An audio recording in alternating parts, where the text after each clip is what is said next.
আমরা ভোর ভোর স্নান করে রেডি হয়ে গেছি, যাচ্ছি মন্দিরে পুজো দিতে। তো চলো। তারপরেই চলে এসেছিলাম এই দোকানে ভোগ কিনতে। আশেপাশে প্রচুর দোকান রয়েছে, আমরা এই দোকান থেকেই কিনেছিলাম। এই দাদাই সব কিছু আমাদের গুছিয়ে দিয়েছিল, আর এই দোকানেই আমাদের জুতোগুলোও রেখে দিয়েছিলাম। তারপরেই চলে এসেছিলাম মন্দিরের সামনে। তখনও কিন্তু সদর দরজা বন্ধ, কত মানুষ অপেক্ষা করছে। আর এই পুরোটাই কিন্তু স্পেশাল দর্শনেরই লাইন ছিল।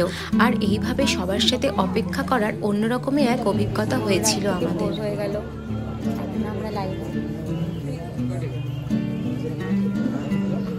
তখন 6টা মতো প্রায় বাজে, মন্দিরের গেট খুলে গিয়েছিল। আমরাও সাথে সাথে এগিয়ে যাচ্ছিলাম। এই পুরো ভিড়টাই কিন্তু স্পেশাল দর্শনেরই লাইন। আরেকটি জেনারেল লাইনেও মানুষ দাঁড়ায়, সেই লাইনটা পেছন দিক দিয়ে ছিল।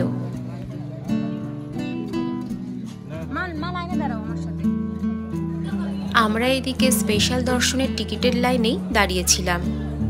স্পেশাল দর্শনের ক্ষেত্রে প্রথম 200 জনকেই স্পেশাল টিকিট দেওয়া হয়, তারপরে কিন্তু কিছুক্ষণ টিকিট দেওয়া বন্ধ থাকে। আমরা ফার্স্ট লটে টিকিট নিতে পারিনি, তাই সেকেন্ড লটেই স্পেশাল টিকিট কাউন্টার থেকে 501 টাকা দিয়ে টিকিট কেটে নিয়েছিলাম। আর যারা জেনারেল লাইনে দাঁড়িয়ে পুজো দিতে চাইবে তাদের কিন্তু অনেকটা সময় বেশি লাগে, আর তাদের নির্দিষ্ট একটা টোকেন অ্যামাউন্ট দিয়ে টিকিট কেটে নিতে হয়।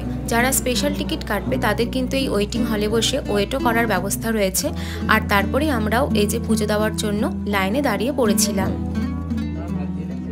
আমাদের পাশে দেখা যাচ্ছে যে লাইনটা, সেটাই কিন্তু জেনারেল লাইন। সেখানে কিন্তু প্রচুর ভিড় ছিল, আর খুব ধীরে ধীরেই সেই লাইনটা এগোচ্ছিল। আমরা কিন্তু খুব সুন্দর করেই মায়ের পুজো দিতে পেরেছিলাম। গর্ভগৃহে দর্শন করে আমরা বেরিয়েও পড়েছিলাম, আর এখানে এসে ঘিয়ের প্রদীপ জ্বালিয়ে দিয়েছিলাম। সত্যি বলতে খুব ভালোভাবেই আমরা গর্ভগৃহে দর্শন করেছিলাম। মায়েরও পুজো খুব ভালো মতো দিতে পেরেছিলাম। মনে একটা আলাদাই শান্তি কাজ করছিল। পুজো দেওয়ার পর মন্দিরের চারপাশে 3 বার 5 বার বা 7 বার প্রদক্ষিণ করতে হয়, তাই আমরা সেটাই করছিলাম। তারপরেই চলে গিয়েছিলাম এই সৌভাগ্য কুণ্ডে, আর এখানে গিয়ে কিন্তু একটু মাথায় জল ছিটিয়ে নিয়েছিলাম। পুজো দিয়ে বেরোতে আমাদের প্রায় বিকেল 5:30 মতো বেজে গিয়েছিল। তারপরেই এই রেস্টুরেন্টে চলে এসেছিলাম লাঞ্চ করতে। আমাদের পুজো দেওয়া কমপ্লিট হয়ে গিয়েছে, আর এখন চলে এসেছি বিকেলে দুপুরের লাঞ্চ করতে। 5:30 মতো প্রায় এখন বাজে।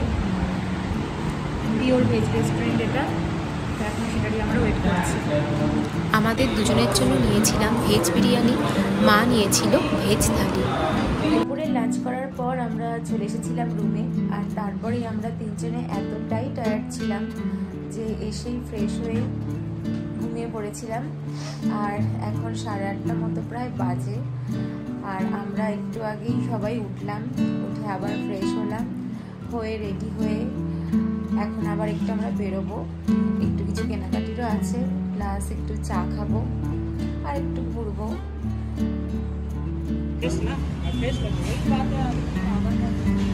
খেয়েছো চাটা?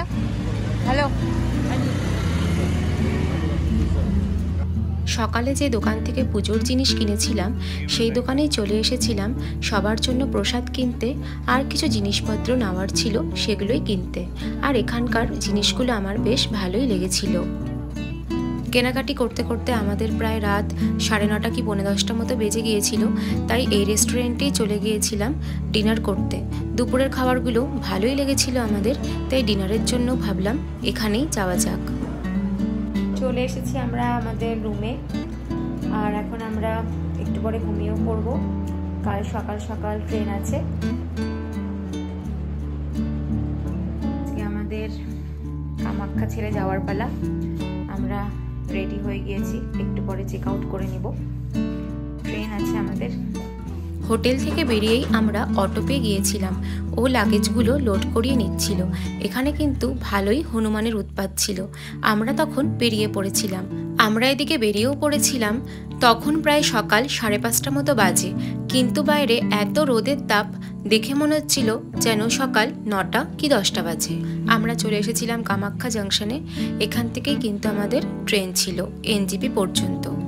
এখানে আমাদের সব লাগেজগুলো চেক করিয়ে নিয়েছিলাম। চলে এসেছি কামাখ্যা জংশনে অর্ডার করেছি চা, সেটা দিয়েও দিয়েছে। তারপরে আমাদের ট্রেন চলেও এসেছিল, ট্রেনে আমরা উঠেও পড়েছিলাম। ট্রেন জার্নি মানেই তো বসে বসে বাইরের দৃশ্য উপভোগ করা, তাই একটু ভিডিও করে নিচ্ছিলাম। জানলা থেকে আকাশটা এতটাই সুন্দর দেখাচ্ছিল, মনে হচ্ছিল কদিন পরেই তো দুর্গাপূজা, সেটা ভেবেই আরও বেশি ভালো লাগছিল।